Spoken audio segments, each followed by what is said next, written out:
Assalamu alaikum wa rahmatullahi wa barakatuhu. I am Muhammad Sharifuddin, MSc in Mathematics.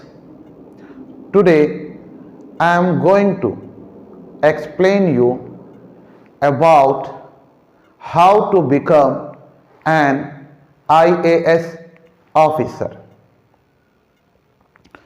आज मैं आप तमाम को बताने वाला हूँ कि IAS ऑफिसर बनने के लिए किन चीज़ों का रिक्वायरमेंट है।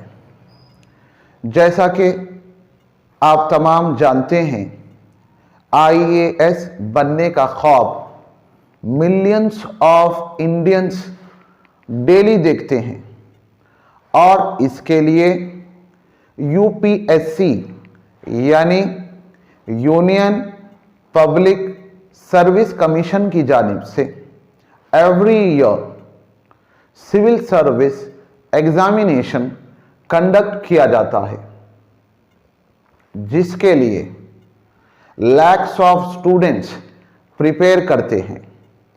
सबसे पहले हम देखते हैं कि IAS ऑफिसर की क्या रिस्पॉन्सिबिलिटीज होती हैं। आपने सुना होगा डिस्ट्रिक्ट कलेक्टर, जो कि तमाम डिस्ट्रिक्ट के डिपार्टमेंट्स का हेड होता है। इसके अलावा municipal commissioner, commissioner of corporation, head of public sector units, chief secretary, cabinet secretary, ये तमाम ऑफिसर्स IAS होते हैं। यानी IAS ऑफिसर सोसाइटी में ना सिर्फ पॉजिटिव चेंजेस ला सकता है, बल्कि इंडिया के डेवलपमेंट में एक इम्पॉर्टेंट रोल अदा कर सकता है। और IAS ऑफिसर की सैलरी मिनिमम 56,100 से लेकर 2,50,000 तक हो सकती है। जब किसी का सिलेक्शन एक IAS ऑफिसर के तौर पर होता है तो सैलरी के अलावा एक कार, बंगलो और भी बहुत सारी फैसिलिटीज हासिल होती हैं।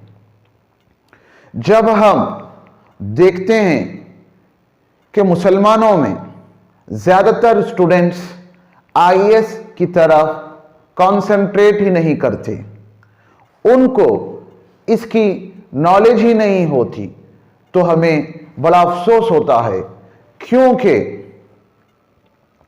हमारे स्टूडेंट्स में किसी किस्म की कोई कमी नहीं है। लेकिन उसके बावजूद जब हम IAS ऑफिसर्स को देखते हैं तो उनमें मुस्लिम ऑफिसर्स की दिन ब दिन कमी होती जा रही है। ऐसा नहीं है कि हमारे स्टूडेंट्स अदर कम्युनिटी के स्टूडेंट से पीछे हैं। मैं तो कहूँगा कि हर मामले में मुस्लिम स्टूडेंट्स भी सबसे आगे ही हैं, क्योंकि अगर आप इंजीनियरिंग में देखिए, मेडिसिन में देखिए, तो मेरिट की बुनियाद पर हमारे स्टूडेंट्स अच्छे इंजीनियर और डॉक्टर बन रहे हैं, तो IAS ऑफिसर बनना उनके लिए क्यों इम्पॉसिबल हो सकता है। असल जो चीज़ है वो हमारी नेगेटिव सोच है। हमारे माशरे में, सोसाइटी में ज़्यादातर लोग ये समझते हैं कि IAS ऑफिसर बनना इम्पॉसिबल या नामुमकिन है, जो कि सही नहीं है। मैं कहूँगा कि हमारे बच्चे भी IAS ऑफिसर बिल्कुल बन सकते हैं। उसके लिए सिर्फ और सिर्फ कंसिस्टेंट हार्ड वर्क और कॉन्फिडेंस की जरूरत है।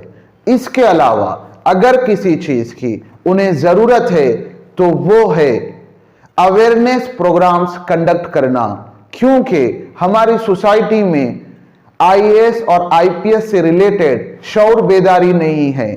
तो मैं रिक्वेस्ट करता हूं उन तमाम जिम्मेदारों से कि अपनी सोसाइटी में IAS और IPS ऑफिसर के रिलेटेड शऊर बेदारी यानी अवेयरनेस प्रोग्राम कंडक्ट करें, ताकि मुस्लिम नौजवान भी इस फील्ड में आगे आएं और कौम और मिल्लत का नाम रोशन करें और साथ ही साथ इंडिया के लिए, अपनी कंट्री के लिए, अपने देश के लिए अपनी खिदमत को पेश करें।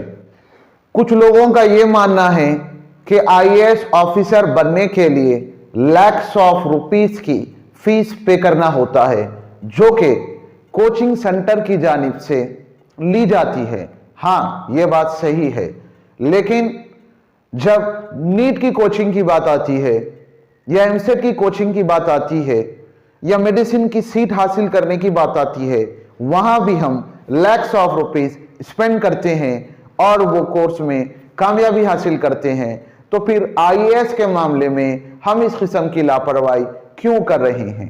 अगर कोई ये कहे कि वो पुअर फैमिली को बिलोंग करता है, उसके पेरेंट्स लैक्स ऑफ रुपीस की फीस अफोर्ड नहीं कर सकते, तो ठीक है। आपको पता होना चाहिए कि गवर्नमेंट ऑफ तेलंगाना की जानिब से एवरी ईयर ग्रेजुएट स्टूडेंट्स के लिए स्क्रीनिंग टेस्ट कंडक्ट किया जाता है, जिसमें सेलेक्टेड 100 स्टूडेंट्स को आईएएस की कोचिंग प्रोवाइड की जाती है। बेस्ट से बेस्ट कोचिंग सेंटर की जो लैक्स ऑफ फीस होती है वो माइनॉरिटी फाइनेंस कॉरपोरेशन की जानिब से पे की जाती है। तो फिर देर किस बात की है? जब गवर्नमेंट इसकी फीस अफोर्ड करने के लिए रेडी है, तो हम क्यों इसमें पीछे हो रहे हैं? मैं तमाम नौजवानों से रिक्वेस्ट करूंगा कि वो आईएएस और आईपीएस के बारे में जानकारी हासिल करें और सिविल सर्विस एग्जाम की तैयारी करें, ताकि वो भी अपनी कंट्री के लिए अपनी सर्विस प्रोवाइड कर सकें। अब मैं आपको बताता हूं कि आईएएस ऑफिसर बनने के लिए मिनिमम किन रिक्वायरमेंट्स की जरूरत होती है। The first thing, the candidate should be an Indian citizen, यानी उम्मीदवार का इंडियन सिटीजन होना कंपलसरी है। He or she must have completed his graduation in any category or stream.